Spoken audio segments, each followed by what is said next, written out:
tarixda Imom Kisai degan olim bo'lgan, nahv olimi, Kisai rahimahulloh. Mana shu kishi nahv olimi bo'lishiga undagan bir qissa bor. Qo'y boqib yurganda 40 yosh bo'ladi. Bir ona farzandiga tezroq bo'l, madrasaga borishing kerak, o'qishing kerak deb targ'ib qilayotganda bola aytadiki, o'qimayman, borgim kelmayapti deydi. Ha, bo'lmasa men cho'ponga o'xshab qolasan deydi. Kisoyning haligi yuragiga o'tib ketadi-da boya gap.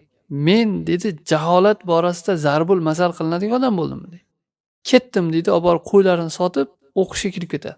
Mana shu bilan Kufada katta nahv olimi, mana butun dunyoda nahv olimi deb tanilgan, qancha xizmat qilgan. 40 yoshda boshlagan. Lekin o'ziga yarasha qiyin bo'lgan haligi nahv masalalarini tushunmasdan o'qimayman shu fanni.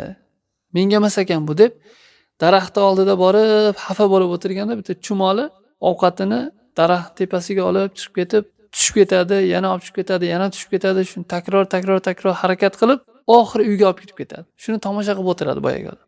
Shundan shijoatlanib ketadiki, chumoliki bitta narsani qila olmagandan keyin to'xtab qolmasdan harakat qildi, oxiri natijaga erishdi.